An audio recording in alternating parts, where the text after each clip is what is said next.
বাংলাদেশে এই প্রথম চলে আসলো সিলভার কালার লুকিং গ্লাস। হ্যাঁ, যারা নেকেড বাইক ইউজ করেন তাদের কিন্তু একটা ডিমান্ড ছিল যে ভাই আমাদের বাইকের জন্য একটা সিলভার কালার লুকিং গ্লাস থাকবে, কারণ বর্তমানে সিলভার কালারের ক্রেজই আলাদা। সবাই সিলভারটা অনেক বেশি চয়েস করে, আর সিলভার কালারটা কিন্তু বাইকে একটা স্ট্যান্ডার্ড একটা লুক দেয়। তো আপনাদের কথা চিন্তা করে কিন্তু আমাদের নতুন ডাইনামিক যে লুকিং গ্লাসটা আছে, এটা সিলভার এডিশন কালারটা আমরা নিয়ে আসছি।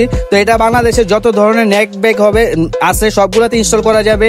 আর এই লুকিং গ্লাসের মধ্যে কিন্তু সব ধরনের ইনস্ট্রুমেন্ট দেওয়া থাকবে, এটা কিন্তু আপনারা নিজেরাই চাইলে ইনস্টল করতে পারবেন। তো এই লুকিং গ্লাসটার আউটলুকটা কিন্তু অনেক বেশি জোস, আর এটা কিন্তু সম্পূর্ণ মেটাল বডি হওয়ার কারণে কিন্তু এটা সহজে কিন্তু ভেঙে যাবে না। তো সম্পূর্ণ বডিটাই মেটালের লুকিং গ্লাস, আর এটা একটা ফোল্ডিং লুকিং গ্লাস। পিছনে কিন্তু ভিউটাও খুব সুন্দরভাবে দেখতে পারবেন, আর এটা আউটলুকটা কিন্তু অনেক বেশি জোস থাকবে। তো এইগুলো যারা অর্ডার করতে চান খুব দ্রুতই আমাদের হোয়াটসঅ্যাপে অথবা আমাদের পেজে অর্ডার করতে পারেন, অথবা আমাদের দোকানে চলে আসতে পারেন। তো দেখতে পাচ্ছেন এই সিলভার কালার লুকিং গ্লাসের আউটলুকটা কত বেশি জোস। ধন্যবাদ সবাইকে, আসসালামু আলাইকুম।